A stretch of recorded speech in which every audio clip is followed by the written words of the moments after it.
Welcome to The Bold. Today I want to speak to Lady Justice Martha Koome.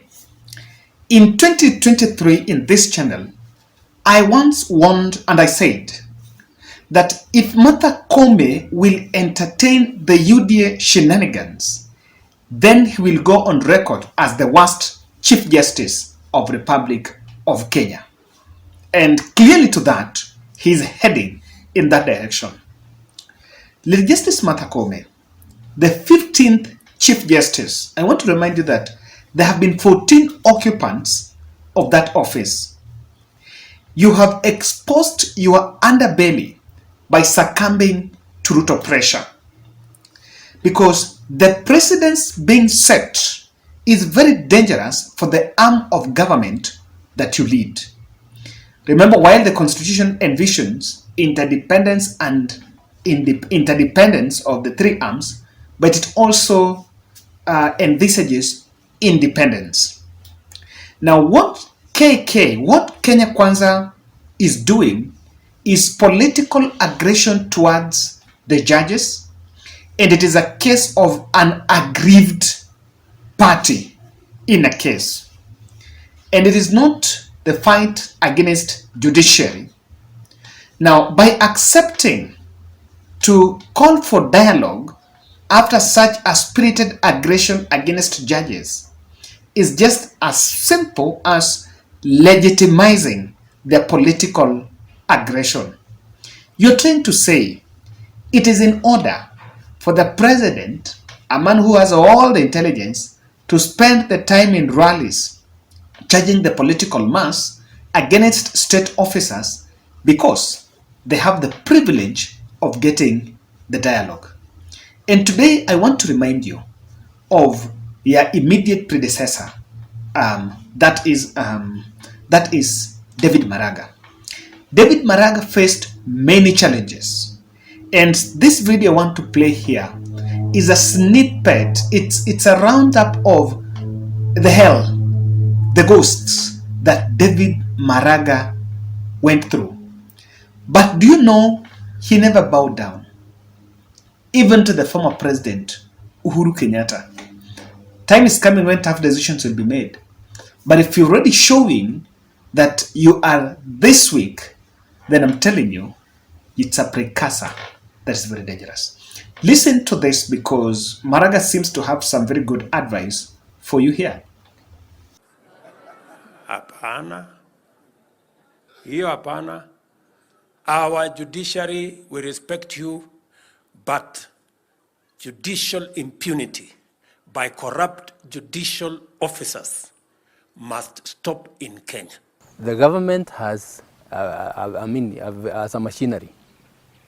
If I was taking bribes, if I was doing that, and the CIDs and the intelligence are not able to know that, then we should be worrying about the country we are living in. Hiyo program yote, kuna watu wakora wachache wameenda kotini, wakakutana na wengine wakora huko kotini, ati wasimamishe waendelee kuiba pesa ya mambo ya afya. Hiyo mnataka tungojee hiyo maneno? Give us evidence of that. Don't just make those decisions. And by the way, it is almost the same case with everybody in Kenya. When somebody loses a case, the letters I'm getting is, look, this judge has been compromised. An allegation made out of there, and you don't have any evidence of bribery. If the government is having evidence of compromise, I would be the first one to be very happy if that one is brought, and we will deal with the judges. We are all accountable. The judges are accountable. So to make allegations that the judges have been compromised to rule in favor of the opposition or to rule in favor of the government, that first of all is unfair coming from leaders, because it gives the general public the impression that when you lose in court, you have lost because somebody has been compromised, which is not the case. Shame on the judiciary of this country. So the judiciary should not threaten, blackmail the people of this country after they have done the message that they've done. And we have a right as a people not to agree with bad rulings of the judiciary. Iko na shida, transmission iko na shida. Na huyo mtu mwenyewe ndio ametuma majaji kila kona, 47 counties, ati kushuhudia kuapishwa kwa magavana. Wacha nicheke kwa sababu nafikiri kwa sababu ya hizo nguo wanavaa wanaona Wakenya wengine ni wajinga.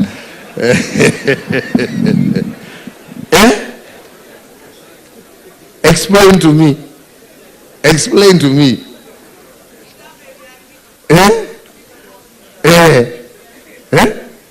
Jamani. Wacha tuseme tu ni wapenda amani, kwa sababu kama sio wapenda amani wangeona cha mtema kuni. Can you imagine? Can you imagine? Mwenyewe mimi nilikuwa kwa my sister hapa Bomet, nimeona amevaa gauni mzima hapo, alikuwa na tumbo imekuwa imefika hapa, akisimamia kusaini makaratasi ya Laboso.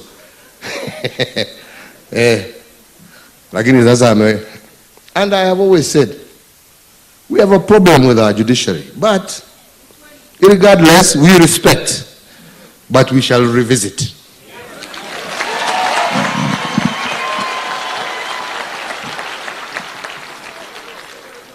We shall respect, but we shall revisit this agenda.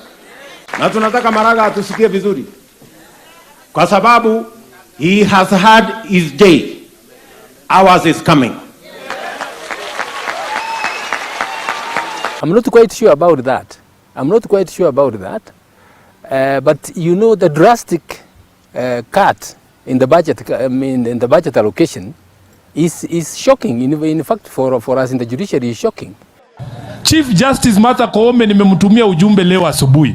Nikamwambia wakati ambao tunaishi sasa, it requires bold action and people to stand up straight against dictatorship. Wewe badala ya kuitisha mazungumzo, hiyo mazungumzo mnaenda kusema nini?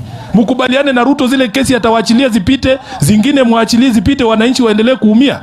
Mazungumzo ni ya nini? Wewe uko na katiba. Wakati unaingia kama jaji mkuu, unashika Biblia unasema utatetea katiba. On this particular issue, the national government is wrong. The executive is wrong. The judiciary is right. Stand firm. There is nothing to dialogue over. Ati unazungumza nafisi ya kuachia watoto wengine wakule wengine. The people of Kenya have constitutionally bestowed upon you to be the guardians of our constitution,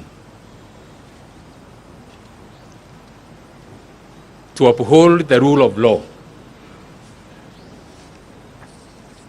I have heard sometimes politicians say that they are better off because they are elected. I want to tell you that according to our constitutional architecture, they have no better power than what you have. It is the people of Kenya who gave you the judicial authority to exercise it for their own good. I want to urge that you don't let the people of Kenya down. I'm sure you live in this country and you have seen the drums of political war being beaten already. My colleagues, if you waver and do the wrong thing, and this country descends into chaos, God will never forgive you. So my urge to you is stand firm. Do the right thing. God and the people of Kenya will defend you. That 7-minute video has actually simplified, has summarized the politics of judiciary. And it is not something new. This is something that Martha Koome should know. It is not the first time that political class have a problem with the judiciary. And it will always be so. It is not the first, and it's not going to end today. Because judiciary is supposed to oversight executive and legislature. And the executive predominantly thinks they are the head of government. Actually, not they think, they're the head of government. So I think in the mind of those who are in executive, they do feel like they're above the judiciary. Now, that conflict is not going to end today. Just like it is just the same as the long perennial fight between Senate and National Assembly, which one is the superior house. So you've gotten into this. And I want to just use the words of Otiende Molo. The Radiomaisha member of parliament, senior counsel, yesterday was in Citizen TV appearing on the JKL show. And there are some 5 points I grasped from Otiende Molo, and I linked them with what Maraga has said in that soundbite. That when you do the right thing, the people of Kenya and God will protect you. Maraga nullified the win of former President Uhuru Kenyatta at a time no one will even think. And look, despite the fact that Uhuru had all state powers, but if you listen to that speech, he was a peaceful man. Kept on saying, "Kama si amani, kama si amani," but he didn't do anything. At the end of the day, the worst that happened is the judiciary budget was slashed. And I think that was part of the revisit. And then some judges that were supposed to be appointed there, that was also not done because it was linked to that political aggression. Now, what is the worst that can happen? Let's be honest. We are normalizing a danger. And Otiende Molo issued some 5 striking points. Reasons why Martha Koome should not meet William Ruto. Why that dialogue is not something that they welcome. And if you listen to what Nani is saying, even what Maraga is saying that time, but if you have the evidence, President has intel, get intelligence, almost everything. So kama kuna mtu, if there is someone who is paying, there's a judge who has been bribed, the president will have that evidence. He will have that evidence, and it will be presented in the court of law. So it's about doing the right thing. Otiende Molo asked the first question, why it should not be. He's saying, and if those who follow the JKL interview, he's saying, in the court of law, there is no superior party than the other. The bone of contention is a case that was taken to court by litigants against Kenya Kwanza, against state. Now, Otiende Molo said yesterday that when you go to court, the other party is government. This other party are these litigants, be it members of parliament, private citizens, or just civil society are litigants. Now, before the judge, there is nothing like this is a superior party because he is government. So Otiende Molo is asking this, and he was asking Lady Justice. Now, if a case, we took a case to court, and it has been decided, and maybe a judgment is given, then the next day, one of the aggrieved parties, because at the end of the day, if a judgment is made, lazima mtu moja atasikia vibaya na mtu moja atafurahia. So one person who is aggrieved rushes to you and start now calling you names and vilifying you. Then what you do, you call the other party.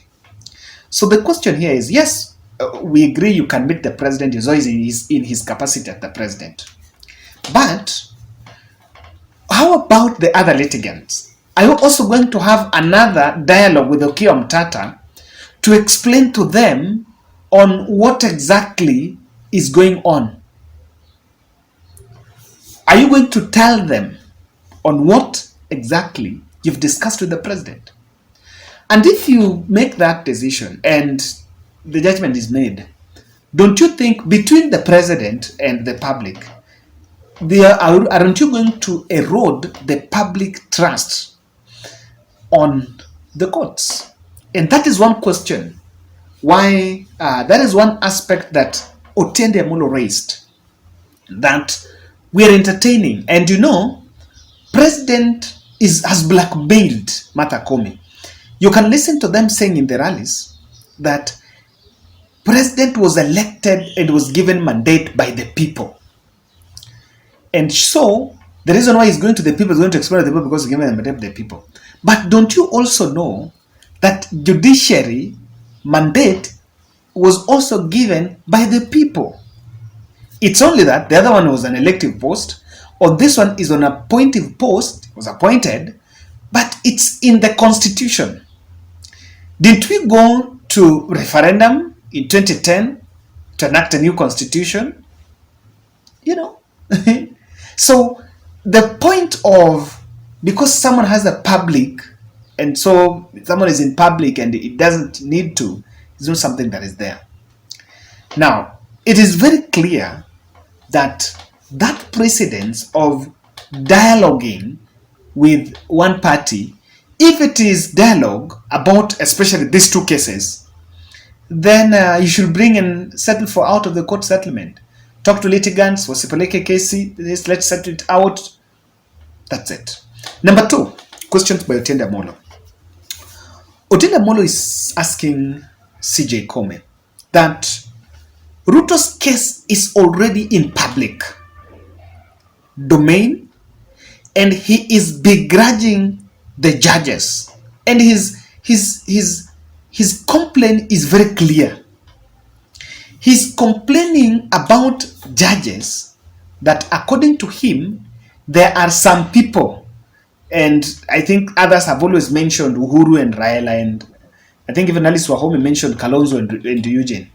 So the blanket, the blanket allegation, the blanket complaint that president has against the judiciary is that there are people who are sabotaging government by taking cases to court, and when they go to court, they meet friendly judges that are part of the sabotage. That is the complaint. That is it. So, and on the other side, that is what is complaining, but at the statement is saying, we'll clean up the mess in judiciary. So you outweigh and ask, is it about weeding out corruption or it is about the judges? Now, so I want to help CJ Koome. When you walk to that meeting, what do you expect? With that complaint, it's already clear that William Ruto's demands are very predictable. He wants you to let those judges that are hearing cases that have been brought on government policies to give leaning orders, or rather to give leaning judgment. Because what is the M&E? How do you measure the outcome of that meeting? What are the takeaways from that meeting? That today, the case that is going to be had on health, or rather on affordable housing, this is how the hearing will go, or this is how the case will go. So that is the first aspect. That already is very predictable. He already shown his plan. Clearly, the president is simply dragging Chief Justice in a political contest. Do you know the bigger contest is not even Ruto and the judges? No. The contest is between Ruto and people he feels are getting away to sabotage his government from the court. And he's using the word sabotage. From that point, you'll understand that you are actually getting to a political meeting. You're not getting into an executive versus judiciary meeting. You are trying to answer political questions because you will find yourself asking, so who are these people? It doesn't have to get to that point. Number 3. Now, in your capacity as the Chief Justice and Head of Judicial Service Commission, and the oath you took is to safeguard the constitution. What the president and Kenya Kwanza team have done, they are pursuing an emotional appeal on the political mass, and they are not talking about the legal question. And Otiende made it very clear that it is not about whether the idea is good or bad. The idea is good. It is even in the constitution. It's the right of government to ensure on that one on housing. It is something very good. It's a very brilliant idea that whose time has come. The only question is the legal. Is it being done the right way?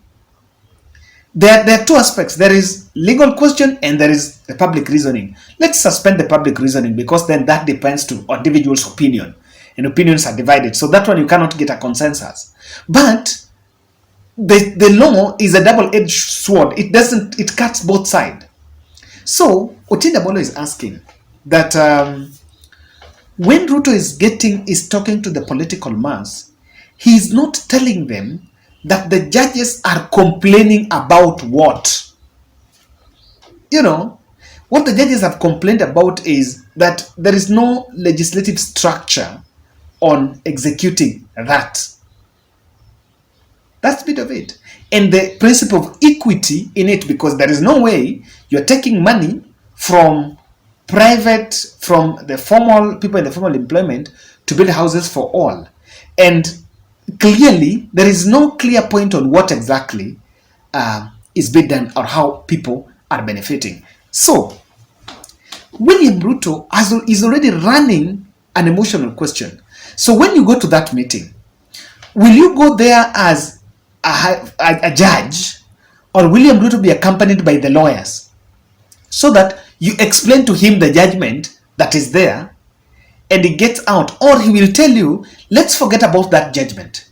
Let's forget about those judges. Let us talk about what should be done. Now, that is why Otiende is saying that the space is very clear. He just needed to keep off. Let politicians do their thing. Let Ruto say what he wants to say. You can respond to him. You can do the media publicity so just to manage the narrative in the public space. But you should not entertain getting into his political trap. So that is one question of executive pursuing emotional appeal. Number 4. Now, Otiende is telling CJ Koome that what Ruto is asking is far-fetched and she cannot do it. It is part of wider scheme to control a judiciary just like parliament. And I want you to look at the two structures. In parliament, the executive can easily push the agenda because the agenda is moved through the leadership. And the leadership, majority leader and most leaders come from the government side, including the speaker. So they have a way of bulldozing things. On this one, if the president is meeting Chief Justice Martha Koome in her capacity as the Chief Justice, does she has a moral or a legal or a reasonable ground to call a judge and ask a judge that, look here, now you need to tone down and start making orders that are a bit friendly to the government? No, that one is not in the judiciary, because in judiciary, judges write their own judgments. They write their own judgments and they are not at will. It's not a must they respond to. Now, if you meet the president today and you promise that, you know what, we are going to see a change and now things are going to be better. Then when you come back, the next day if you step out, a judge in Mombasa is giving his own orders. What do you do? What do you do? So that is the question of, it's not practical to guarantee Ruto what he really wants, looking at the architecture of the judiciary. Number 4. Winning corruption must follow the legal process. So if the state have honest, tangible, solid concerns against judicial officers, then from that dialogue, what is the next step? You cannot come from that dialogue and start calling a judge, telling him, kwamba president amesema wewe umefanya hii na hii na hii, so fanya hii. That will not be it. You'll do that justice that can even sue you. So that is not a ground. At the end of the day, what are you sitting to discuss while the structure is very clear that it has to go through the process? And let justice. When Raila complained about Supreme Court ruling, it is indeed true that it was undermining the trust of the judiciary in public. But did you call Raila for dialogue to convince him why things are so? Now, if you start calling people, the next day, Parliament also starts vilifying you, telling you the way you are overturning laws that they have made, and you are you are overturning laws that they've made in Parliament. Will you call them for dialogue? Now, the bottom line here is that dialogue is not sustainable. I made my point. Thank you.